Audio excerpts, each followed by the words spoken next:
aquí estamos de regreso con un poquito más de Alégrate. Oiga, hoy con mucha información, muchísimo contenido, de todo un poco, y ya estamos en esta sección de salud donde hablamos de esos temas que son tan importantes para cuidarnos, protegernos y saber cómo resolver y enfrentar las diferentes situaciones de salud que se nos presentan. Así que el día de hoy estamos acompañadísimos del doctor Oriol Olivera y vamos a estar hablando de algo que ya veníamos tocando durante los programas previos. ¿Qué ha sido esto? Bueno, pues todo lo que tiene que ver con hormonas que en mayor medida a lo mejor nos pueden dañar o en menor medida también pueden ocasionar ciertos efectos en nuestra salud y bienestar.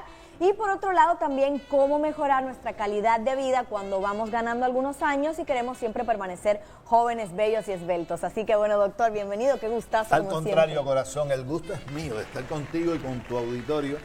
Hablando precisamente de esto, en programas anteriores hemos tratado de darle diferentes herramientas al público para que tengan en cuenta cómo enlentecer o ralentizar el envejecimiento. Estuvimos hablando de ayuno intermitente, estuvimos hablando de testosterona. Hoy vamos a hablar de una hormona muy importante, que es el cortisol. Uy, últimamente se ha escuchado muchísimo del cortisol. Que es el cortisol para acá, para allá. Así mismo, tienes toda la razón. El cortisol, que no es más que la hidrocortisona, que es una hormona que se produce en las glándulas suprarrenales, o sea, por encima de los riñones. Hay unas glándulas, cortisol. Lo primero que ocurre es que cuando el organismo necesita cortisol, se va a liberar. Hay una sustancia que libera el hipotálamo, esta es la parte que no le gusta al auditorio, pero que tengo que mencionar, que libera, que es la sustancia reguladora de la corticotropina. Y cuando se libera, hace que se libere ACTH por la glándula, la glándula pituitaria, y al segregar ella hace que llegue esta sustancia a la glándula suprarrenal y entonces empiece la liberación de cortisol. El cortisol en las mañanas es cuando tenemos la cifra más elevada de cortisol. ¿Por qué? Porque el cortisol nos prepara para el estrés, no solo físico, sino emocional. Y además produce gluconogénesis, o sea, cuando tenemos déficit de glucosa, él hace que tengamos más glucosa. Esta es la función fundamental del cortisol, además de intervenir en el estrés. Déjame decirte que hay tantos receptores del cortisol en el cerebro como en el intestino. Y entonces, que muchas personas padecen de síndrome de colon irritable, lo has visto con mucha frecuencia. Sí, un montón. ¿Qué sucede en ese caso? Que se permeabiliza el intestino y como mismo entran sustancias nobles como el magnesio, el selenio, los aminoácidos, también entran sustancias irritativas como parásitos, virus, levaduras, etcétera. Entonces es cuando viene o se descompone o ocurre el desbalance a nivel intestinal, que se llama disbiosis, que ocurre a nivel intestinal. Entonces, ¿qué sucede con el cortisol a nivel, cuando tú lo tienes elevado, él te prepara para la lucha? Por tanto, en la mañana tú tienes el cortisol elevado, en el transcurso del día este cortisol debe ir disminuyendo, en la tarde se eleva porque tiene un ciclo circadiano y en la noche entonces el cortisol debe estar disminuido para que tú puedas dormir. Él se comporta, cuando tú tienes cifras normales de cortisol, se comporta como un antiinflamatorio, como un antioxidante, y entonces él te mantiene súper bien. Ahora bien, si las cifras estas empiezan a subir en la hora de la noche, entonces vienen los trastornos del sueño, vienen los trastornos alimentarios, empezamos a comer de noche. ¿Por qué? Porque empezamos entonces a comer, nos pide comer más azúcar. Y hay que decirle al auditorio, ¿qué sucede con el azúcar? El azúcar nos va haciendo daño en todo el organismo. En el cerebro nos produce Alzheimer, en los ojos nos producen glaucoma, en la dentadura nos producen caries, en la sangre nos producen diabetes, y en el páncreas, por supuesto, en el hígado nos produce un hígado graso, en el colon, pues estamos hablando ya de síndrome de colon irritable. Entonces, en fin, el azúcar nos hace daño. Nada bueno. No produce nada bueno. Nada. Absolutamente nada bueno. Eso es lo que tiene que saber el auditorio. Y tenemos que rescatar entonces una forma de vivir diferente. Habíamos hablado de los tibetanos, ¿te acuerdas que te dije que son ciudades que alargan mucho la vida, que viven alrededor de 100 años y ellos tienen una teoría. Hay que comer la mitad, hay que caminar el doble, hay que reírse el triple y hay que amar sin límite. Ay, qué bonito. Eso está muy bonito, ¿verdad? Repítalo, Doc, a ver otra Lo vez. repito. Hay que comer la mitad, hay que caminar el doble, hay que reírse el triple y hay que amar sin límites. Wow. Está precioso, Hermoso. pero esto tiene que ver con el cortisol, porque cuando a ti te abrazamos, se liberan endorfinas y disminuye el cortisol. Divino, ¿Qué nos sucede? relajamos. ¿Qué sucede con el cortisol?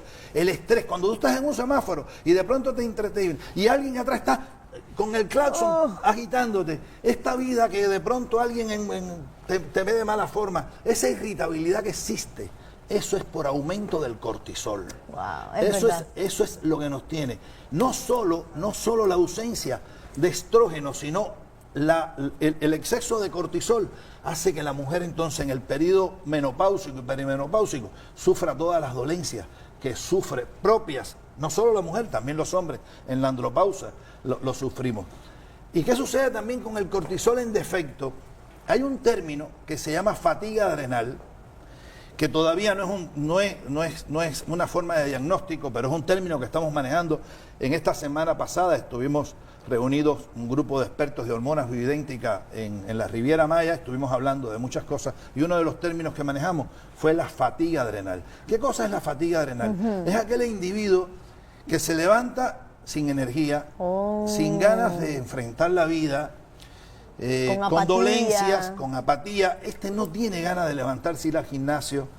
Y entonces, cuando padecemos esta fatiga adrenal, también es un problema serio para el organismo, porque para colmo empezamos a agregar, necesitamos café para buscar energía, o sea, cafeína, buscamos energía y a veces vas al médico y el médico te dice, bueno, vamos a mandarte al psiquiatra, al psicólogo, estás muy deprimido, estás muy por el piso, cuando en realidad debemos medir los niveles de cortisol. Los niveles de cortisol se miden en sangre, claro, que hay que medirlos temprano, antes de las 8 de la mañana hay que hacer ese análisis. Y cuando medimos los niveles de cortisol y vemos que estos niveles de cortisol en la mañana están muy bajos, entonces estamos en presencia de este síndrome que te estoy diciendo, que aún no es un término, todavía no es un síndrome, en realidad es un término, que es este agotamiento adrenal. Y hay manera de manejarlo, hay manera de darle tratamiento a través de glucocorticoides, a través de alguna sustancia y otras medidas generales que nosotros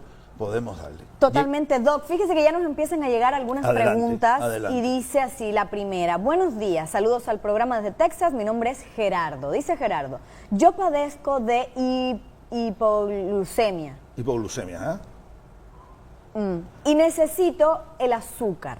¿Esto me puede dañar? Saludos a Mérida. ¿Cómo no? Si padeces de hipoglicemia o tienes momentos de hipoglicemia, por supuesto que tu endocrino o tu médico te habrá recomendado en ese momento consumir algún caramelo, algún dulce, algo que te eleve los niveles de glucosa. Te aconsejo también que veas esto, que te midan los niveles de cortisol, porque una de las cosas que puede producir el agotamiento adrenal es precisamente cifras de hipoglicemia y que te lleven y te motiven a estar comiendo azúcar. No obstante, si padeces de crisis de hipoglicemia, en ese momento sí obligatoriamente tienes que tomar o consumir azúcar para elevar los niveles de glucosa. Doc, yo recordando un poco de todo lo que había hablado anteriormente del tema de las hormonas bioidénticas, Sí. ¿no? Que lo que se busca justamente es como generar de manera natural, o sea, con fuentes naturales, toda esa producción de hormonas que nos hacen estar en equilibrio y funcionar al 100 perfectamente. Perfectamente, lo captaste perfecto. Ah, qué bueno, qué bueno. Yo sí me quedé pensando en este tema de Eres las brillante, hormonas. tú lo sabes. Y bueno, pensando un poco en esto, entonces será que cuando aquellas personas que tienen problemas de cortisol, obviamente hay que buscar fuentes como la meditación para desestresarse, etcétera, pero también a través de las hormonas bioidénticas, ¿será que se pueda regular un poco más? Muchísimo, se regula muchísimo. Las hormonas bioidénticas, nosotros somos capaces, dentro de los estudios que hacemos, previos a la administración de los peles o de las hormonas bioidénticas, uno de los estudios que hacemos es el cortisol. Medimos cortisol y midiendo este cortisol con el resto de los estudios, nosotros somos capaces de suplir y darle a cada paciente Porque esa dosis es la dosis exacta que él lleva. necesita. Es la dosis exacta que lleva y por eso se sienten tan bien. Por eso es una maravilla la respuesta al tratamiento y por eso en el mundo entero hay una adherencia al tratamiento mayor al 94%, porque se sienten, de verdad que nos sentimos cuando tenemos las hormonas súper bien. ¿Cómo es posible que yo, que tengo 70 años, me vea como me veo, puedo caminar como camino, me levanto como me levanto, deambulo como puedo deambular? Porque vamos a estar hablando, justo en la próxima visita, de sarcopenia, vamos a estar hablando de la necesidad de los músculos, cómo la longevidad tiene que ver con el sistema musculoesquelético.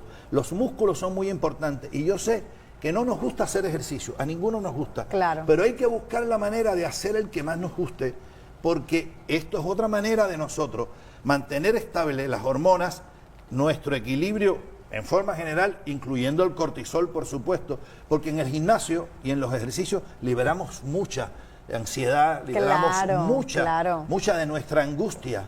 Y fíjese que, bueno, una de las preguntas que nos llega también, Jesús dice, ¿por qué se genera este problema con el cortisol? Por el estrés.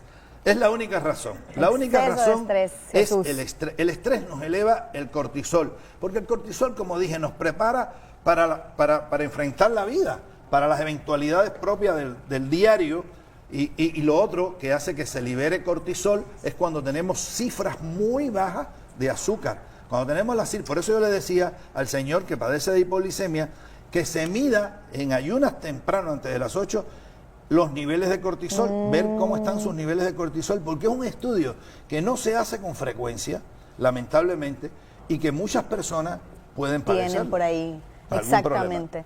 Exactamente, Doc, muchísimas gracias. Nos llega una pregunta, pero bueno, todavía está escribiendo, entonces no me llega todavía, así que se lo agradezco, de verdad que sí. No tienes nada que agradecer.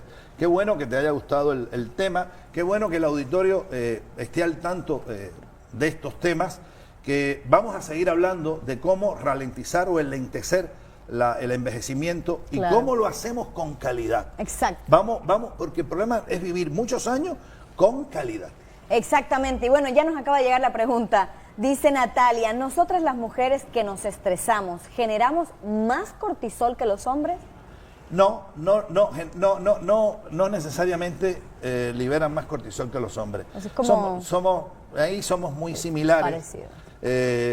Pueden ser algunas mujeres muy enojonas, pero no significa que tengan más cortisol. No, que no la culpen por eso. Buenísimo, Doc. Pues bueno, nada, los señores, lo que hace falta es cuidar siempre, hacernos los chequeos necesarios, cuidar nuestros niveles en general de hormonas, hacernos los estudios, ir con los especialistas para que nos ayuden y sobre todo, si queremos retardar ese envejecimiento, tomar esas medidas necesarias, ¿no? Como es, por ejemplo, el caso de las hormonas bioidénticas, que mire, Doc, yo la traigo aquí, digo, en algún punto voy a empezar con mi tratamiento. Empezarás después del 34, empezarás. Mil gracias, Doc. De nada, mil gracias. corazón. Estamos para servirte y qué gusto poder estar con tu auditorio, claro. Con la comunidad. Pues bueno, nada, familia, vamos a hacer una pausa pequeñita y continuamos con más aquí en Alégrate, no se despegue.